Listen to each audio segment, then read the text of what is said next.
नमस्कार, मैं हूं शम्स ताहिर खान और आप देख रहे हैं वारदात। कोरोना ने हमें क्या कुछ नहीं दिखाया।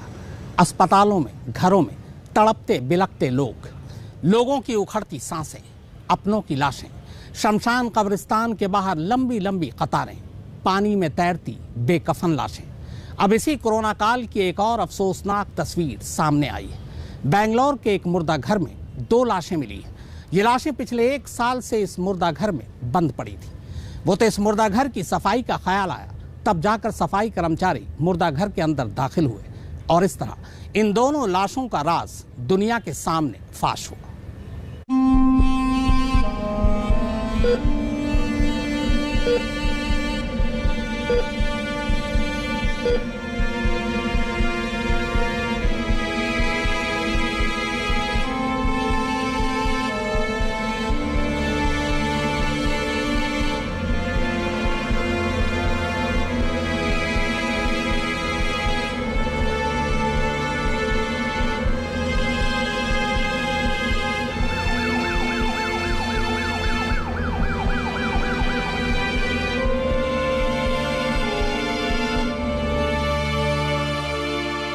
दो 2019 के आखिरी दिनों से दुनिया पर कोरोना का जो कहर टूटा है वो अब भी जारी है। कई देशों में तो कोरोना की चौथी लहर अब तक लोगों पर मौत बनकर बरस रही है। इस वबा से इन 2 सालों में जहां पूरी दुनिया में 52,20,000 से ज्यादा जिंदगियां दम तोड़ चुकी हैं, वहीं कोरोना की चपेट में आकर भारत में जान गंवाने वालों की तादाद करीब 4,69,000 से ज्यादा है। एक साथ इतने लोगों के बीमार होने और इतनी मौतों के सामने अच्छे से अच्छा सिस्टम भी धराशायी हो सकता है। लेकिन जरा सोचिए, अगर सिस्टम की कमी से कोरोना से हुई मौत के बाद किसी का अंतिम संस्कार ही न हो और वो लाश साल भर से भी ज्यादा वक्त से अस्पताल की मोर्चरी यानी मुर्दा घर में पड़ी पड़ी यूं ही अपनी बारी का इंतजार करती रहे, तो फिर इसे आप क्या कहेंगे?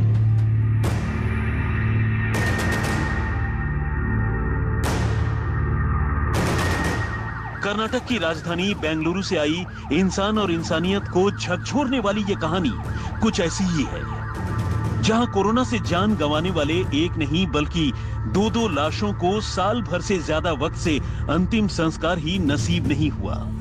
घर वाले कोरोना से मारे गए अपनों की मौत के बाद उनके आखिरी दर्शन तक को तरस गए और सरकारी अफसरों ने उन्हें ये बताकर टरका दिया कि महामारी के इस दौर में उनकी ये मांग पूरी करना मुमकिन नहीं है। उनके अपनों की इन लाशों का अंतिम संस्कार भी सरकार की ओर से ही करा दिया जाएगा। लेकिन हुआ ठीक उल्टा।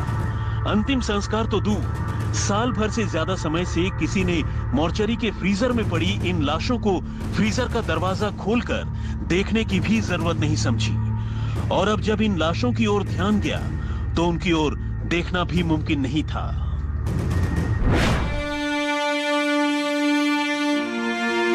बेंगलुरु के राजाजी नगर की रहने वाली दुर्गा कोरोना की पहली लहर की चपेट में आकर जान गंवाने वाले लोगों में शामिल थी। उनके पति की मौत 2019 में ही हो चुकी है और अपने पति के जाने के बाद से वो अपनी दोनों बेटियों को अकेली ही पाल रही थी। लेकिन बेरहम कोरोना ने 14 और 5 साल की दोनों बेटियों के सर से पिता के बाद उनकी मां का साया भी छीन लिया। 29 जून 2020 को अचानक दुर्गा को सांस लेने में तकलीफ होने लगी।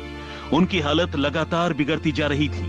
ऐसे में नाते रिश्तेदारों की मदद से आखिरकार दुर्गा को इलाज के लिए राजाजी नगर के ही ईएसआई हॉस्पिटल में भर्ती करा दिया गया। 3 दिनों तक अस्पताल में दुर्गा मौत से 2-2 हाथ करती रही, लेकिन आखिरकार 5 जुलाई को वो जिंदगी की जंग हार गई और तेजी से बढ़ती कोरोना से जान गंवाने वालों की गिनती में एक और आंकड़ा बढ़ गया।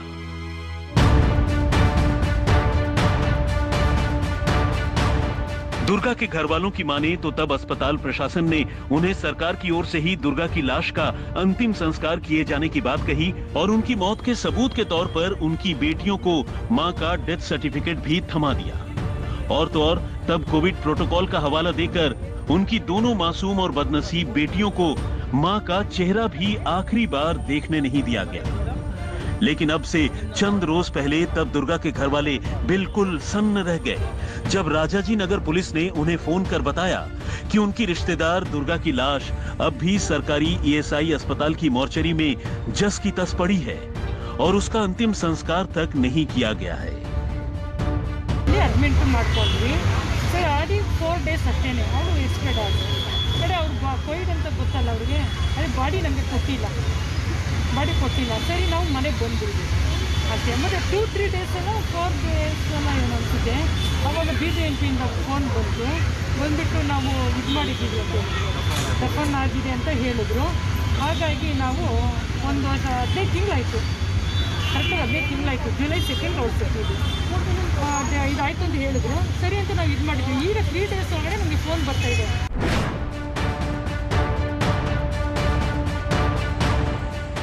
राजाजी नगर पुलिस स्टेशन से आया एक फोन कॉल राजेश्वरी पर मानो बिजली बनकर गिरा।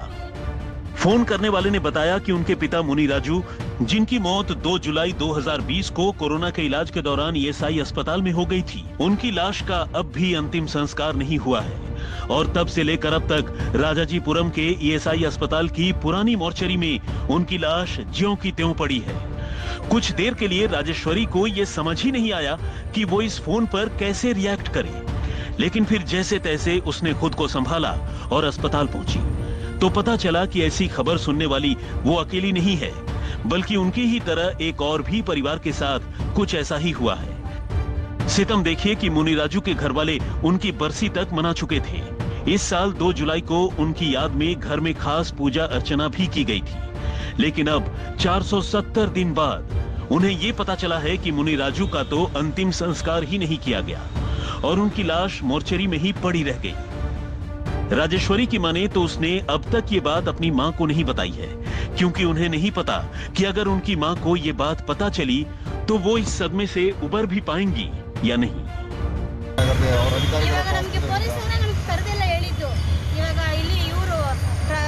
ರಾಜಾಜಿನಗರ MLA ಇದ್ದಾರಲ್ಲ ಅವರು ಬಂದರು ನಮ್ಮ ಜೊತೆಗೆಲ್ಲ ಸುರೇಶ್ ಕುಮಾರ್ ಅವರು ಬಂದು ಅವರೆಲ್ಲ ಮಾತ್ರ ಮಾತಾಡ್ಸಿದ್ರು ಎಲ್ಲ ಹೇಳಿದ್ವಿ ಅವ್ರಿಗೆ ಹೇಳಿದೀವಿ ನಾವು ಮುಂದೆ ಕ್ರಮ ತಗೋತೀವಮ್ಮ। उधर माँ बाप दोनों की मौत के बाद दुर्गा सुमित्रा की दोनों बेटियों को उनकी मौसी सुजाता पाल रही हैं। मुनि राजू की तरह दुर्गा के घर वालों ने भी उनकी मौत का 1 साल पूरा होने पर उनकी आत्मा की शांति के लिए बरसी पर खास पूजा की थी, लेकिन अब इस नई खबर ने उनकी चिंता बढ़ा दी है। उन्हें समझ में नहीं आ रहा है कि लाश का अंतिम संस्कार किए बगैर उनकी बरसी का आयोजन करना कितना सही था। परिवार तो यहाँ तक सोच रहा है कि कहीं इसकी वजह से उन पर कोई मुसीबत ना आ जाए। घर वालों को समझ नहीं आ रहा कि वो दुर्गा का अंतिम संस्कार करे तो कैसे करे, जबकि लाश की हालत बेहद खराब हो चुकी है। मां की मौत से पहले ही सदमे में रही उनकी दोनों बेटियां अब भी मां का अंतिम संस्कार न होने की खबर से दोबारा सदमे में चली गई हैं। प्रशासन की इस लापरवाही को लेकर अब कई लोग इसके लिए जिम्मेदार लोगों को कड़ी से कड़ी सजा देने की मांग कर रहे हैं। These families are going through right now. Imagine finding out that your relative who was supposedly cremated 500 days ago was left to rot in a morgue, in an abandoned morgue of ESI hospital. It clearly shows the MLA had not visited the COVID care centers in his constituency. It also shows clearly that Dr. Sudhakar's department, the health department, has spectacularly failed. If every COVID patient was accounted for and if the numbers provided by BJP government were true, where did these 2 patients come from? Was there a fudging of data when it comes to... And such incidences should never be repeated. This is a very, very sorry state of affairs. I will also speak to the BBMP officials and all the senior officials of the Labour Department to ensure that they should not be showing this kind of a callousness, especially while handing over the bodies. अब सवाल यह है कि आखिर करीब 15 महीनों से इन लाशों का अंतिम संस्कार क्यों नहीं हुआ? कैसे ये लाशें इतने दिनों से अस्पताल की मोर्चरी में पड़ी रह गईं और किसी ने इन्हें देखा तक नहीं? तो ईएसआई अस्पताल के सूत्रों ने इसका जवाब दिया है। अस्पताल का कहना है कि उनकी पुरानी मोर्चरी में एक साथ 6 लाशों को रखने का इंतजाम था, लेकिन बाद में बढ़ती जरूरतों को देखते हुए सरकार ने एक नई मोर्चरी बनवाई और इसी कोविड काल के दौरान नई मोर्चरी का इस्तेमाल शुरू किया गया, जबकि पुरानी मोर्चरी बंद कर दी गई। लेकिन लापरवाही की हद ये रही कि मोर्चरी को बंद करते वक्त मुलाजिमों ने वहां पहले से रखी लाशों को फ्रीजर खोलकर चेक करने तक की जरूरत नहीं समझी और 2 लाशें बंद मोर्चरी में ही पड़ी पड़ी इतनी बुरी तरह सड़ गई कि अब उन्हें पहचान पाना भी मुश्किल हो रहा है। बाद में अस्पताल के मुलाजिमों ने ही किसी तरह इन लाशों के साथ मौजूद टैग्स को देखकर उनकी पहचान की। जब इतने दिनों के बाद पुरानी मोर्चरी को साफ सफाई के लिए खोला गया तो उसमें सड़ रही इन लाशों का पता चला। फिलहाल इन 2 लाशों की इस कहानी ने पूरे शहर को झकझोर दिया है। कोरोना काल में जिंदा लोगों के साथ इलाज के दौरान लापरवाही के बहुत से मामले सामने आए, लेकिन इंसान अपने ही जैसे किसी इंसान के मरने के बाद इतनी भयानक लापरवाही कर जाएगा, ये सोच पाना भी मुश्किल है। इस वारदात को लेकर ईएसआई अस्पताल के साथ साथ बृहद बेंगलुरु म्युनिसिपल पालिका की भूमिका पर भी सवाल खड़े हो गए हैं। कैमरा पर्सन मधु के साथ नोलन पिंटो, बेंगलुरु, आज तक। क्या नई शक्ल में कोरोना एक बार फिर से दुनिया को डराने सामने आ रहा है? पूरी कहानी इस ब्रेक के बाद आप देखते रहिए वारदात।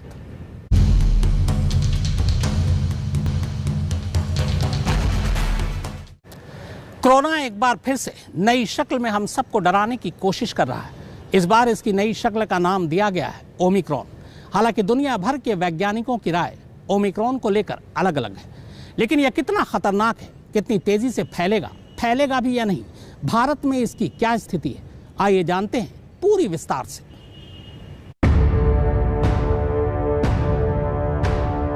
कोरोना की पुरानी मुसीबत अभी गई नहीं है और वायरस के नए वेरिएंट ने लोगों को डराना शुरू कर दिया है। साउथ अफ्रीका में जन्मे वायरस का ये नया वेरिएंट ओमिक्रॉन फिलहाल 20 देशों के लिए मुसीबत बना हुआ है। हालांकि देश के स्वास्थ्य मंत्री मनसुख मांडविया की माने तो अब तक इस वेरिएंट का कोई भी केस अपने हिंदुस्तान में रिपोर्ट नहीं हुआ है। ओमिक्रॉन वेरिएंट अभी दुनिया के 14 कंट्री में पाया गया है और यहाँ उसका अभ्यास हो रहा है। इंडिया में अभी उसका कोई केस रिपोर्ट नहीं हुआ है। हालांकि इस बात को लेकर बहुत निश्चिंत भी नहीं हुआ जा सकता। वजह ये कि अभी भी विदेशों से आने वाली फ्लाइट्स पर कोई रोक नहीं लगाई गई है। ये और बात है कि बाहर से आने वाले यात्रियों के लिए नए डूज एंड डोंट्स बना दिए गए हैं और अब इसे लेकर भी मुसाफिरों को नई मुसीबतों का सामना करना पड़ रहा है। उधर वैज्ञानिकों का कहना है कि ओमिक्रॉन वेरिएंट बहुत तेजी से फैल रहा है। कोरोना के पिछले वेरिएंट के मुकाबले ये ज्यादा संक्रामक है। वैज्ञानिकों ने आगाह किया है कि वो ज्यादा परीक्षण और डेटा के बगैर सुनिश्चित नहीं हो सकते हैं, लेकिन अब तक के सबूत चिंताजनक हैं। जब पहली बार कोरोना वायरस ने दुनिया में कदम रखा था तो वो चीन में था। वहीं से अलग अलग फ्लाइट से होता हुआ वो पूरी दुनिया में फैल गया। इतना बड़ा उदाहरण होने के बावजूद भारत ने फिलहाल विदेशों से आने वाली फ्लाइट्स पर रोक नहीं लगाई है। हालांकि कई राज्यों ने केंद्र से अंतर्राष्ट्रीय उड़ानों पर बैन लगाने की मांग की है।